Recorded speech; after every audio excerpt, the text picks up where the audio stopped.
Hello, my dear students. Good morning to all of you. How are you? Fine? I hope so. आशा करता हूँ कि आप सब ठीक होंगे, अपने घर पे सुरक्षित होंगे और अपने लाइफ को एंजॉय कर रहे होंगे। लेकिन एंजॉयमेंट में हमें ये नहीं भूलना है कि हमें अपने स्टडी को भी कंटिन्यू करना है। अपने स्टडी को कंटिन्यू करते हुए हम आज की क्लास स्टार्ट करने वाले हैं, जो है क्लास 3 के लिए science chapter 1 living and non living things.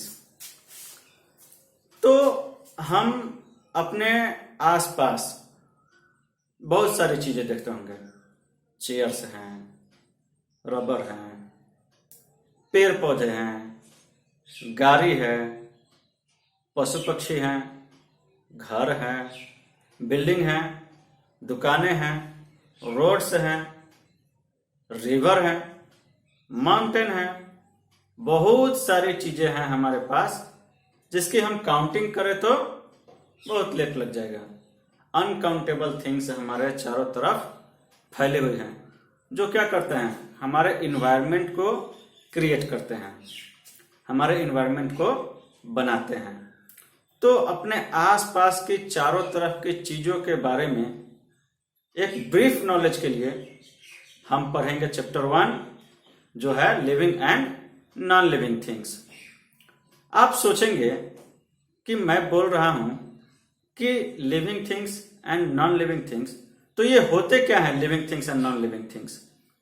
अगर मैं आपको बताऊं तो उससे पहले ही आप जानते होंगे कि जो भी चीजें हैं उनमें कुछ में लाइफ होता है और कुछ में लाइफ नहीं होता है।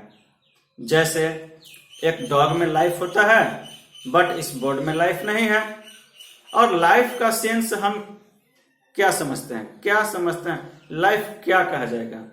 अगर लाइफ के बारे में हम एक सीधे शब्दों में बोलें तो लाइफ क्या है? जो ऐसा चीज जो बहुत सारा काम खुद कर लेता है, उसको किसी के ऊपर डिपेंड होने का जरूरत नहीं है, उसको किसी इंस्ट्रक्शन का जरूरत नहीं है, ये काम ऐसे होगा, वो काम ऐसे होगा, उसमें सेंस होता है, वो खुद समझ के कर सकता है। तो ऐसी चीजों में हम देखेंगे कि लाइफ है और लाइफ नहीं है। तो आसपास की सभी चीजों को हम 2 पार्ट्स में डिवाइड करेंगे। 2 पार्ट्स कौन कौन से हैं? The first one is living thing and the next one is non living things. So this chapter is all about living and non-living things. The information about living and non-living things, how to identify a living things, how to identify a non-living thing. So we start about living things. Living things. So the first question is, what is a living thing? क्या है कोई सजीव चीज? कैसे पहचानेंगे कि ये चीज सजीव है, लिविंग थिंग है, और कोई दूसरा चीज है वो निर्जीव है, नॉन लिविंग थिंग्स है? तो इन शॉर्ट में हम क्या कह सकते हैं? Things that have life in them are called living things. ऐसी वस्तुएं, ऐसी चीजें जिनमें लाइफ हो, जीव हो, उनको हम क्या कहेंगे? लिविंग थिंग्स कहेंगे। और इसका हम एग्जांपल लें तो क्या है? मैं, आदमी, औरत, बच्चे, कुछ भी हो सकते हैं, बर्ड्स, चिड़िया, बहुत सारे चिड़िया हैं, लेकिन सारे बर्ड्स क्या हैं? लिविंग थिंग्स है। एनिमल्स हो गए, इंसेक्ट्स हो गए, और यहां तक कि प्लांट्स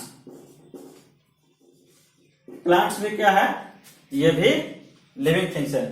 अलग अलग तरह के बर्ड्स हो सकते हैं, अलग अलग तरह के एनिमल्स हो सकते हैं, इंसेक्ट्स हो सकते हैं, प्लांट्स हो सकते हैं, ये सब क्या है? लिविंग थिंग्स है। क्यों इनको लिविंग थिंग हम क्यों बोलेंगे? क्योंकि they need food, water and air to live. हम क्या करते हैं? जो भी लिविंग थिंग है, खाना खाते हैं, पानी पीते हैं और हवा का इस्तेमाल करते हैं सांस लेने के लिए, सांस छोड़ने के लिए। तो हमारी जो जरूरतें हैं फूड, वाटर एंड एयर, ये हमको पहचान दिलाता है कि हम क्या है, लिविंग थिंग है। जो भी लिविंग थिंग है उनको जरूरत है खाना की, जल की, हवा की, ताकि उनका क्या हो, लाइफ आगे बढ़ सके। खाना का जरूरत होता है हमको किसी भी काम को करने के लिए, हमें एनर्जी चाहिए, और एनर्जी कहां से आता है, खाना से। तो हम फूड लेंगे तो हमें एनर्जी मिलेगा और हम काम करेंगे। जैसे आपको पढ़ना हो तो भी एनर्जी चाहिए, खेलना हो तो भी एनर्जी चाहिए, किसी से बात करना हो, जैसे कि मैं आपसे बात कर रहा हूं, इसके लिए भी क्या चाहिए, एनर्जी ही चाहिए। मैं आपको पढ़ा रहा हूं, उसके लिए भी एनर्जी चाहिए। तो ये सब हमें कहां से मिलेगा, फूड से। And the other things are they have an ability to reproduce, grow and change on their own. That means living things में क्या होता है, एबिलिटी होता है कि वो रिप्रोड्यूस कर सके। रिप्रोड्यूस का मतलब कि अपने जैसा बहुत सारा लिविंग थिंग्स को वो क्या कर सके, क्रिएट कर सके, अपने जैसा बहुत सारे लिविंग थिंग्स को बना सके, अपने वंश को, अपनी प्रजाति को आगे बढ़ा सके। ग्रो, ग्रो मीन्स बढ़ना या चेंज, बदल जाना। ग्रो, जब भी हम देखेंगे कि कोई भी लिविंग थिंग जो होता है वो बहुत छोटा होता है और धीरे धीरे धीरे धीरे समय के साथ वो क्या हो जाता है, बड़ा होते जाता है। तो जैसे हमने देखा होगा हमारे घर में एक छोटा बेबी जन्म लेता है और धीरे धीरे धीरे धीरे वो बहुत बड़ा होते जाता है। इसी तरह पेड़ पौधे भी हैं। पेड़ पौधे, हम एक बीज डालते हैं जमीन में और उसमें क्या करते हैं, पानी देते हैं उसको और उसका देखभाल करते हैं। तो धीरे धीरे क्या होता है, वो एक पेड़ बन जाता है धीरे धीरे, और बाद में हमें क्या मिलता है, उसी से फल भी मिलता है जो हम लोग बहुत एंजॉय करते हैं। तो वो लोग खुद ऑन देयर ऑन, इस पॉइंट को हम लोग नोट करेंगे, ऑन देयर ऑन, यानी कि वो खुद से, उसको किसी का हेल्प का जरूरत नहीं है, उसको किसी का इंस्ट्रक्शन का जरूरत नहीं है, वो खुद से ग्रो कर सकते हैं ऑटोमेटिक। एंड मूव, वो खुद से मूव कर सकते हैं, रिस्पॉन्ड कर सकते हैं। जैसे मान लीजिए फील करना कि हमको गर्मी लग रहा है, ओह हमको बहुत गर्मी लग रहा है, I need a fan, I need cooler, I need AC. तो गर्मी लगेगा तो हम क्या करेंगे, हम ऐसी चीजों को ढूंढेंगे जो हमें क्या दे सके, गर्मी से राहत दे सके। क्या पानी को हम लोग गर्म करेंगे तो पानी सोचेगा कि हमें कहीं ठंडा मिले, या लकड़ी को हम जलाएंगे तो वो सोचेगा कि हमें मतलब ऐसी कोई चीज मिले जो हम मुझे ठंडी प्रदान कर सके। तो ऐसी चीजें नॉन लिविंग थिंग्स में नहीं होती है, ऐसी चीजें होती है केवल लिविंग थिंग्स में। खुद से मूव कर सकती है, जैसे हम यहाँ से खुद से मूव कर सकते हैं, ऐसे मूव कर रहे हैं। लेकिन अगर मैं अपने मोबाइल को बोलूं कि तुम यहां से वहां चले जाओ, यहां से वहां, तो क्या मोबाइल खुद से जा सकता है, नहीं जा सकता है। यहां तक कि कार भी, जब तक हम लोग स्टार्ट नहीं करेंगे तब तक कार भी यहां से वहां नहीं जा सकता है। उसके लिए भी हमें खुद से उसको ड्राइव करना पड़ेगा, ठीक है।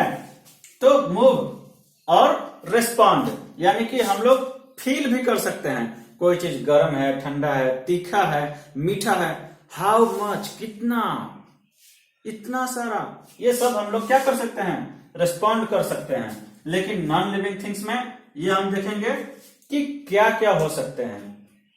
सो what are non living things that have no life in them are called non living things. ऐसी हमारे चारों तरफ की ऐसी वस्तुएं जिनमें लाइफ नहीं है, लाइफ नहीं है, वो जीते नहीं हैं, वो अपने जीवन के लिए किसी दूसरे चीज पर डिपेंड नहीं है, वो ग्रो नहीं करते हैं, कल जैसे थे आज भी वैसे ही हैं, कल जहां थे आज भी वही हैं। तो ऐसी चीजें अगर हमें दिखे तो हम उनको नॉन लिविंग थिंग्स कह सकते हैं। जैसे मान लीजिए कि आपने एक टॉय खरीदा और आप उससे खेल रहे हैं। क्या टॉय आपका 4 दिन में बड़ा हो जाएगा? नहीं होगा। क्या 10 दिन बाद आपका टॉय छोटा हो जाएगा? नहीं होगा। आज जिस साइज का टॉय है कल भी उसी साइज का रहेगा। आपका टॉय, आप उसको बोलेंगे कि आप वहां जाइए, क्या आपका टॉय जा सकता है?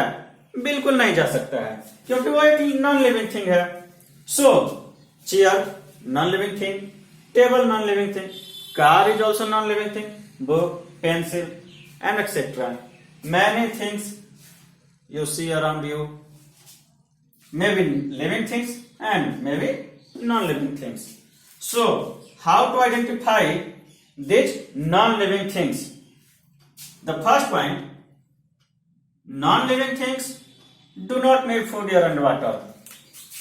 Non-living things को ना तो फूड की जरूरत होती है, ना एयर की, ना वाटर की, किसी भी चीज की जरूरत नहीं होती है। These things do not have ability to reproduce. This is a important point. Don't have an ability to reproduce. और living things में क्या है? Ability to reproduce. कहने का मतलब ये है कि अगर आप एक टॉय खरीद के ला रहे हैं, तो क्या वो टॉय 2 दिन बाद 2 टॉय हो जाएगा, या 10 दिन बाद 4 टॉय हो जाएगा, या 1 महीने बाद बहुत सारे टॉय हो जाएंगे? क्या ऐसा पॉसिबल है? आप कहेंगे नहीं सर, ऐसा तो बिल्कुल भी पॉसिबल नहीं है। अगर हमें दूसरा टॉय चाहिए तो हमें और पैसा देकर दूसरा टॉय लेना होगा। हम ऐसा नहीं कर सकते हैं कि हम एक टॉय लेके आए और कल हमारे पास 5 वैसा ही टॉय हो जाए। So this is not possible for a non living thing.